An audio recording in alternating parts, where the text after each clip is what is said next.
Hello दोस्तों, स्वागत है आपका एचपी कॉम्पिटिटिव फोकस पर। मैं हर्ष आपके लिए लेके आया हूँ GK GS for all exam का एक और पार्ट। यहाँ पे हम डिस्कस करेंगे 25 क्वेश्चंस जो कि संबंधित होंगे हमारे जीके से, जो कि हर एक एग्ज़ाम के लिए इम्पॉर्टेंट है। एग्ज़ाम्स कौन कौन से, एसएससी के जितने भी एग्ज़ाम्स होते हैं, रेलवेज़ के एग्ज़ाम यहाँ पे आ जाएंगे, जितने भी स्टेट एग्ज़ाम होते हैं जिनमें जीके आता है, और साथ में हमारा हिमाचल प्रदेश है उसके एग्ज़ाम के लिए भी इम्पॉर्टेंट होंगे। तो चलिए शुरू करते हैं हमारी आज की वीडियो। हमारा आज का क्वेश्चन है, माउंट एवरेस्ट पर 2 बार चढ़ने वाली पहली महिला कौन थी। हमें बताना है कि पहली महिला जो 2 बार माउंट एवरेस्ट पर चढ़ी, और आपको याद रखना है कि ये भारतीय महिला की बात कर रहा है। किसकी? भारतीय महिला की, क्योंकि ऑप्शन में सभी के सभी भारतीय हैं, इसलिए हम बात करेंगे भारतीय महिला की। तो 2 बार सबसे पहले कौन चढ़ी, कहाँ पे? माउंट एवरेस्ट पर। माउंट एवरेस्ट जो कि दुनिया की सबसे ऊंची चोटी है। ऑप्शंस हमारे पास है संतोष यादव, विछेंद्री पाल, कल्पना चावला, या फिर इनमें से कोई नहीं। तो यहाँ पे बिल्कुल सही आंसर होगा option A, that is Santosh Yadav. Santosh Yadav यहाँ पे सही आंसर होगा। यही वो महिला है जो सबसे पहले 2 बार माउंट एवरेस्ट पर चढ़ी। अब बात करते हैं विछेंद्री पाल की। विछेंद्री पाल कौन है? ये पहली महिला है, पहली भारतीय महिला है जो क्या है, माउंट एवरेस्ट पर सबसे पहले चढ़ी थी। पहली भारतीय महिला माउंट एवरेस्ट पर चढ़ने वाली। ठीक है, ये बात भी आपको ध्यान में रखनी है। उसके बाद बात करते हैं कल्पना चावला की। तो ये पहली भारतीय महिला है, पहली भारतीय महिला है जो कि अंतरिक्ष में गई। जो क्या उन्होंने क्या करा? अंतरिक्ष में गई। ठीक है, तो 2 बार ये अंतरिक्ष में गई थी, और दुर्भाग्यपूर्ण जब वो दूसरी बार पृथ्वी की ओर आ रही थी तब उनका जो यान था वो ब्लास्ट हो गया और वहाँ पे उनकी मृत्यु हो गई। बात करते हैं अगले क्वेश्चन की। बोलता है, ब्रह्म समाज की स्थापना किसके द्वारा की गई? ब्रह्म समाज के बारे में पूछा है। ऑप्शंस क्या क्या हैं? स्वामी विवेकानंद जी, राजा राम मोहन राय, ईश्वर दास, या फिर दयानंद सरस्वती। तो यहाँ पे हमारे पास सही आंसर क्या होना चाहिए? ऑप्शन 2। यस, ऑप्शन 2 यहाँ पे सही हो जाएगा, राजा राम मोहन राय। तो बात ध्यान में रखनी है, राजा राम मोहन राय ने ब्रह्म समाज की स्थापना करी, और ये कब करी थी? ये उन्होंने करी थी 1828 में। अब बात कर लेते हैं दयानंद सरस्वती जी। इन्होंने किसकी स्थापना करी? आर्य समाज की स्थापना करी, और ये कब करी थी? ये उन्होंने करी थी 1875 ईस्वी में। ये बातें भी आपको ध्यान में रखनी है। अब बढ़ते हैं अगले क्वेश्चन की ओर। अगला क्वेश्चन है, स्वामी दयानंद सरस्वती का मूल नाम क्या था? तो जो स्वामी दयानंद सरस्वती जी हैं उनके मूल नाम के बारे में क्वेश्चन जो है वो पूछा गया है, और हमारे पास ऑप्शंस क्या क्या हैं? मूलशंकर, सिद्धार्थ वर्धमान, या फिर नागेश्वर दत्त। तो इस प्रश्न का सही आंसर क्या होगा हमारे पास? Option 1, that is Mulshankar. Swami Dayanand Saraswati ji का मूल नाम क्या था? मूलशंकर था। अब ये सिद्धार्थ किसका नाम था? ये था महात्मा बुद्ध का। महात्मा बुद्ध, जिनको हम गौतम बुद्ध भी बोलते हैं, गौतम बुद्ध। अभी नागेश्वर दत्त किसका था? ये था हमारे पास स्वामी विवेकानंद जी का। स्वामी विवेकानंद, ये बात आपको ध्यान में रखनी है। इंपॉर्टेंट क्वेश्चंस है, कई बार एग्जाम्स में पूछा जाता है। बढ़ते हैं अगले प्रश्न की ओर। वेदों की ओर लौटो का नारा किसने दिया? वेदों की ओर लौटो। ऑप्शंस क्या क्या हैं? दयानंद सरस्वती, स्वामी विवेकानंद, राजा राम मोहन राय, या फिर महात्मा गांधी। तो यहाँ पे इस प्रश्न का बिल्कुल सही आंसर होगा option A, that is Dayanand Saraswati. तो दयानंद सरस्वती जी ने ही वेदों की ओर लौटो का नारा दिया था। बढ़ते हैं अगले प्रश्न की ओर। अगला प्रश्न है, रामकृष्ण मिशन की स्थापना किसने की? रामकृष्ण मिशन बहुत इंपॉर्टेंट है, कई बार एग्जाम्स में पूछा जाता है कि जो रामकृष्ण मिशन है इसकी स्थापना किसने करी, किसने इसको शुरू किया था। ऑप्शंस क्या क्या हैं? दयानंद सरस्वती, रामकृष्ण परमहंस, स्वामी विवेकानंद, या फिर इनमें से कोई नहीं। तो इस प्रश्न का सही आंसर होगा option number 3 that is Swami Vivekananda. Swami Vivekananda ji ने क्या किया था, रामकृष्ण मिशन की स्थापना करी थी। और किनके नाम पर, ये जो रामकृष्ण परमहंस जी हैं, कौन, रामकृष्ण परमहंस, ये गुरु थे। किसके गुरु थे, स्वामी विवेकानंद जी के गुरु थे। ठीक है, इसलिए उन्होंने क्या करा, उनके नाम पर यह मिशन शुरू करा। यहाँ तक आपको बात क्लियर हुई। बढ़ते हैं अगले प्रश्न की ओर। होता है वास्को डी गामा, ये भी इंपॉर्टेंट क्वेश्चन है। वास्को डी गामा जो है भारत कब आया? ऑप्शंस क्या क्या हैं, 1500 ईस्वी में, 1608 ईस्वी में, 1498 ईस्वी में, या फिर 1526 ईस्वी में। इस प्रश्न का सही आंसर होगा ऑप्शन नंबर 3, क्या है, 1498 ईस्वी में। तो ये वास्को डी गामा है, 1498 ईस्वी में भारत आया, इसने भारत की खोज करी। और ये कहाँ से था, ये था पुर्तगाल से, पुर्तगाल का निवासी था। ये बात भी आपको ध्यान में रखनी है। बढ़ते हैं अगले प्रश्न की ओर। अगला प्रश्न, वास्को डी गामा कहाँ का रहने वाला था? तो ये अभी पिछले क्वेश्चन में मैंने आपको बताया कि ये कहाँ का निवासी था, ये पुर्तगाल का निवासी था। ऑप्शन 1 जो है वो सही हो जाएगा, पुर्तगाल। अगला क्वेश्चन हमारे पास है, हवा महल कहाँ स्थित है? हवा महल कहाँ स्थित है? हमें पता है ये कहाँ पे है, राजस्थान में है। अब राजस्थान में कहाँ जैसे है, यहाँ पे जितने भी ऑप्शन दिए हुए हैं सभी राजस्थान में है। और हमें बिल्कुल सही आंसर बताना है कि हवा महल कहाँ है। ऑप्शंस क्या क्या हैं, उदयपुर, जयपुर, जबलपुर, या फिर इनमें से कोई नहीं। तो इस प्रश्न का बिल्कुल सही आंसर होगा option 2 that is Jaipur. Jaipur Rajasthan. और जयपुर को और क्या बोला जाता है, पिंक सिटी भी कहा जाता है, पिंक सिटी। उदयपुर को क्या कहा जाता है, सिटी ऑफ लेक्स भी कहा जाता है, सिटी ऑफ लेक्स। बढ़ते हैं अगले प्रश्न की ओर। अगला प्रश्न है, सिख धर्म का संस्थापक किस सिख गुरु को माना जाता है? किस धर्म का, सिख धर्म का। सिख धर्म की संस्थापना जो है वो किसने करी थी, कौन से गुरु ने करी थी? ऑप्शंस देखेंगे, गुरु नानक जी, गुरु गोविंद सिंह जी, गुरु अंगद देव जी, या फिर गुरु रामदास। तो यहाँ पे बिल्कुल सही आंसर होगा ऑप्शन नंबर 1, गुरु नानक जी। गुरु नानक जी, इन्होंने सिख धर्म की स्थापना करी थी। अब बात करते हैं गुरु गोविंद सिंह जी की। इन्होंने खालसा पंथ की स्थापना करी थी, खालसा पंथ की स्थापना करी थी। ये बात आपको ध्यान में रखनी है। अब बढ़ते हैं अगले प्रश्न की ओर। अगला प्रश्न क्या है, सिखों का प्रमुख त्योहार कौन सा है? सिखों का प्रमुख त्योहार कौन सा है? ऑप्शंस देखो, होली, बैसाखी, बिहू, पोंगल।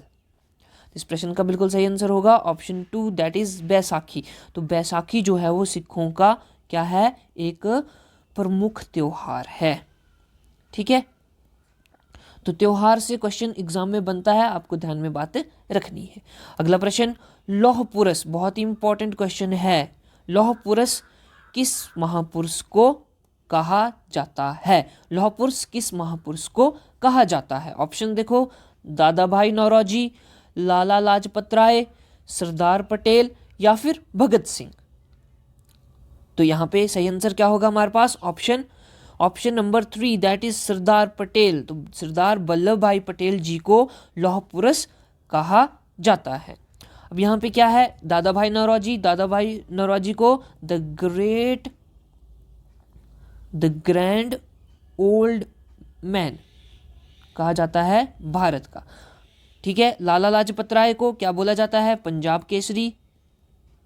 पंजाब केसरी के नाम से कौन फेमस है, लाला लाजपत राय। और सरदार वल्लभ भाई पटेल को लौह पुरुष कहा जाता है। ठीक है, उसके बाद बढ़ते हैं अगले प्रश्न की ओर। अगला प्रश्न है, नेताजी किस महापुरुष को कहा जाता है? नेताजी। ऑप्शन देखेंगे, जवाहरलाल नेहरू। ऑप्शन 2 को हटा दो, ये तो हो ही नहीं सकता, ये तो गलत बात है। ऑप्शन 3 महात्मा गांधी। ऑप्शन 4 सुभाष चंद्र बोस। इस प्रश्न का सही आंसर होगा option 4 that is Subhash Chandra Bose. Subhash Chandra Bose को क्या बोला जाता है, नेताजी। ठीक है, अब बढ़ते हैं अगले प्रश्न की ओर। बोलते हैं दिल्ली स्थित लाल बहादुर शास्त्री की समाधि का क्या नाम है। दिल्ली में स्थित किसकी समाधि की बात कर रहा है, लाल बहादुर शास्त्री जी की। तो उनकी समाधि का नाम हमें बताना है। ऑप्शंस हमारे पास हैं राजघाट, विजय घाट, दिव्य ज्योति या फिर राजपथ। तो यहाँ पे सही आंसर होगा option 2, that is Vijay Ghat. तो विजय घाट किसकी समाधि है, विजय घाट समाधि है हमारे पास लाल बहादुर शास्त्री जी की, लाल बहादुर शास्त्री। ठीक है, और इन्होंने एक नारा दिया था, उस नारे का नाम है जय जवान जय किसान। ये भी बात आपको ध्यान में रखनी है, अक्सर नारे से क्वेश्चन बन जाता है।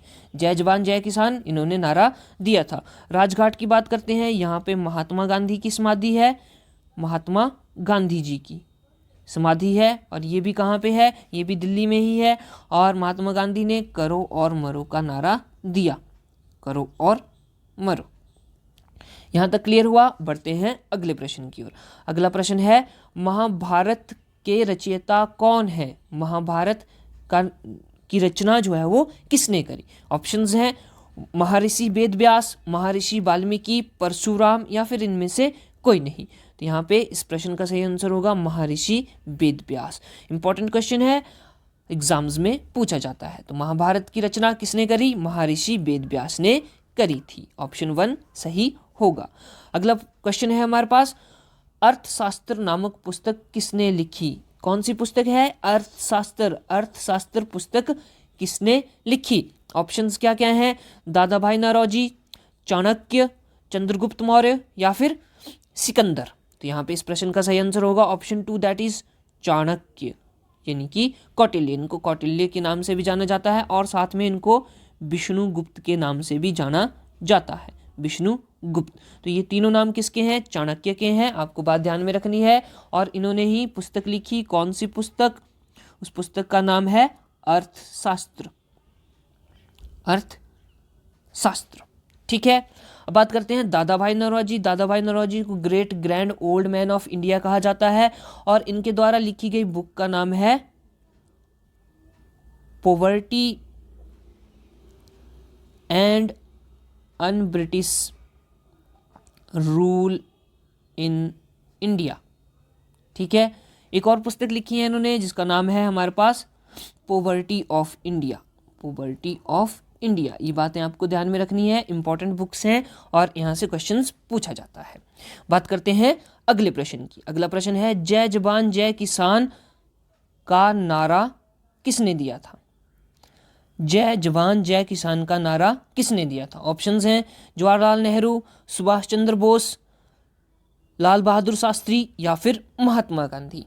तो यहाँ पे क्या है हमारे पास, हमने अभी बताया जय जवान जय किसान का नारा लाल बहादुर शास्त्री जी ने दिया था, लाल बहादुर शास्त्री। ठीक है, अब बात करते हैं सुभाष चंद्र बोस। इन्होंने बोला दिल्ली चलो, दिल्ली चलो का नारा दिया किसने, सुभाष चंद्र बोस ने। लाल बहादुर शास्त्री ने जय जवान जय किसान का नारा दिया, जय जवान जय किसान। ठीक है, महात्मा गांधी ने करो या मरो का नारा दिया, करो या मरो। ठीक है, तो ये बातें आपको ध्यान में रखनी है, नारे से रिलेटेड इंपॉर्टेंट बातें हैं। बढ़ते हैं अगले प्रश्न की ओर। संविधान सभा का स्थायी अध्यक्ष कौन था।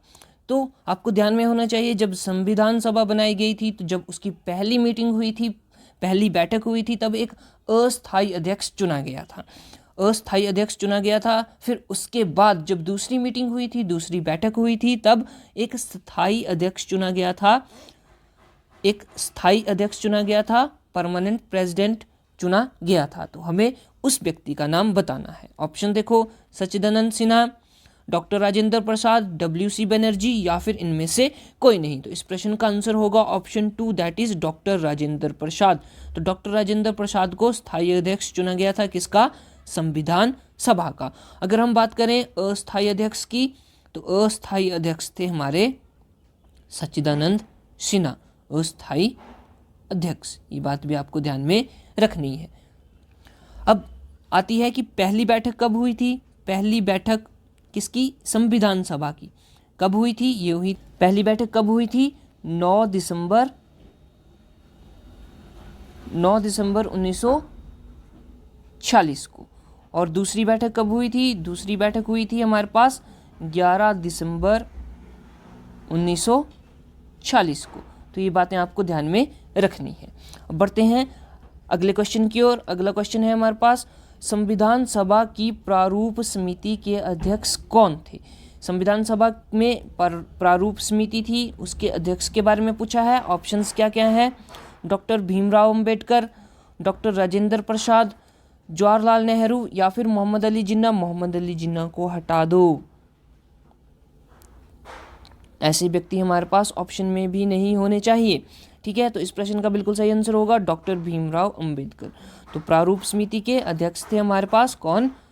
डॉक्टर भीमराव अंबेडकर। और इस समिति में टोटल 7 सदस्य थे, जिनमें कि अध्यक्ष थे डॉक्टर भीमराव अंबेडकर। ठीक है, बात करते हैं जवाहरलाल नेहरू। जवाहरलाल नेहरू ने उद्देश्य प्रस्ताव जो है वो दिया था, उद्देश्य प्रस्ताव संविधान सभा में प्रस्तुत किया था। ये बात भी आपको ध्यान में रखनी है। अगला प्रश्न है, विश्व रेड क्रॉस दिवस, विश्व रेड क्रॉस दिवस किस तारीख को मनाया जाता है?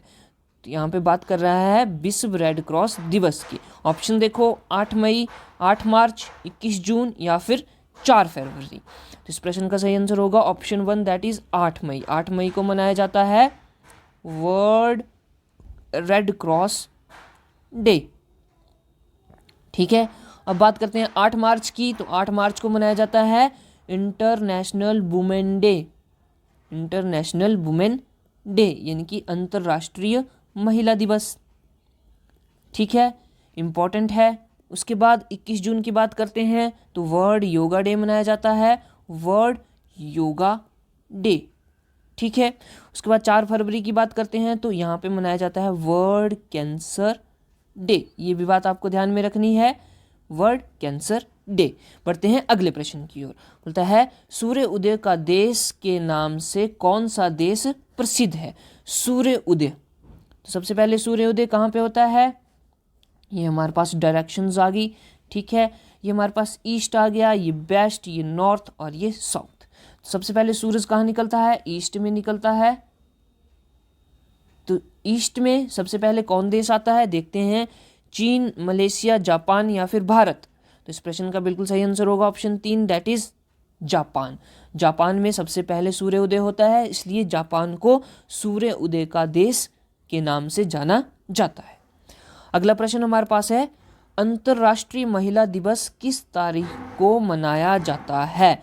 अंतर्राष्ट्रीय महिला दिवस, अभी हमने बात करी जब हमने पिछले क्वेश्चन में डिस्कस कर रहे थे। तो इस प्रश्न का बिल्कुल सही आंसर होगा option number 2, that is 8 March, that is 8 मार्च। 8 मई को आपको पता लग गया कौन सा दिवस मनाया जाता है? World red cross day, red cross day. ठीक है, 8 मार्च को वुमेन डे, वुमेन डे। 22 अप्रैल को क्या मनाया जाता है? वर्ल्ड अर्थ डे।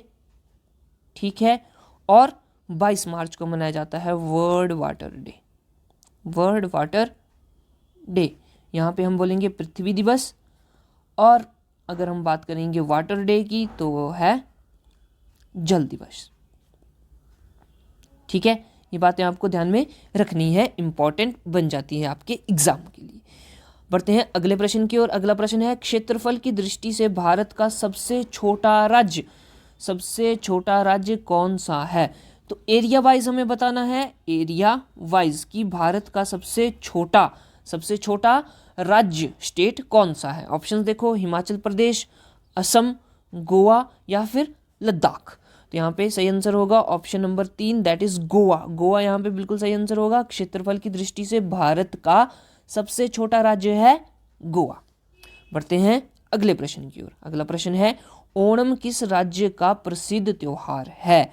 ओणम किस राज्य का प्रसिद्ध त्योहार है? ऑप्शन देखो, मणिपुर, केरल, असम या फिर ओडिशा। तो इस प्रश्न का सही आंसर होगा Kerala, option B, that is Kerala.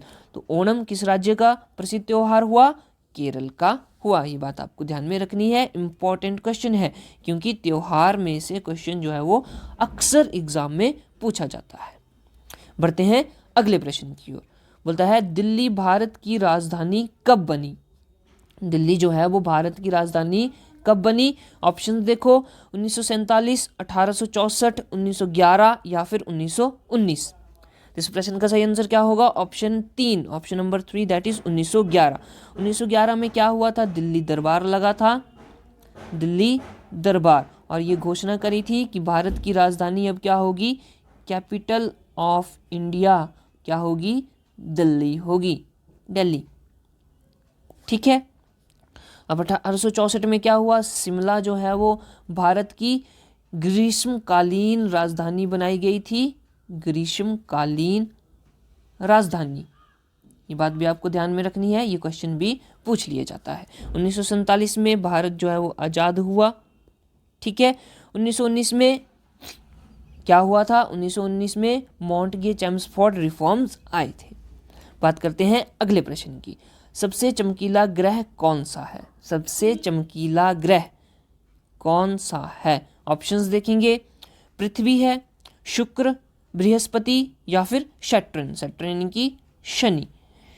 तो यहाँ पे इसका सही आंसर होगा ऑप्शन 2, दैट इज शुक्र। शुक्र जो है वो सबसे चमकीला ग्रह है, शुक्र यानी कि वीनस। ठीक है। पृथ्वी को ब्लू प्लैनेट कहा जाता है, नीला ग्रह कहा जाता है। क्यों? क्योंकि यहाँ पे पानी पाया जाता है, नीला ग्रह, और अंतरिक्ष से देखने से पृथ्वी जो है वो नीली दिखाई देती है। बृहस्पति सबसे बड़ा ग्रह है, सबसे बड़ा ग्रह है हमारे सौरमंडल का, और शनि जो है वो दूसरा सबसे बड़ा ग्रह है, दूसरा सबसे बड़ा ग्रह। ठीक है, यहां तक क्लियर हुआ?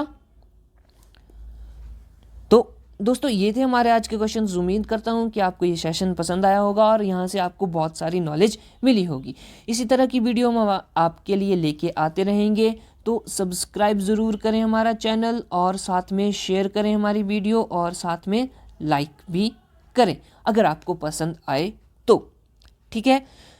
तो इसी तरह के क्वेश्चंस आपके लिए इंपॉर्टेंट रहेंगे आपके एग्ज़ाम्स के लिए, जैसे कि एसएससी सीजीएल हो गया, CHSL, MTS, GD, Himachal Pradesh में जितने भी एग्ज़ाम होंगे और अन्य राज्यों में जितने भी एग्ज़ाम होते हैं जिनमें जीके आता है। साथ में रेलवेज़ के लिए इम्पॉर्टेंट होगा, अग्निवीर के लिए भी, अग्निवीरों के लिए भी ये इम्पॉर्टेंट होगा। साथ में जितनी भी सेंट्रल फोर्सेस के एग्ज़ाम होते हैं, सेंट्रल फोर्सेस, साथ में एसीसी जो कि आपका इंडियन आर्मी का एग्ज़ाम होता है, उसमें भी जीके आता है, उसके लिए भी इम्पॉर्टेंट है। साथ में ही आपकी सेंट्रल फोर्सेस जैसे कि बीएसएफ, सीआरपीएफ, सीआईएसएफ, इन सभी एग्ज़ाम्स के लिए इम्पॉर्टेंट रहेंगे।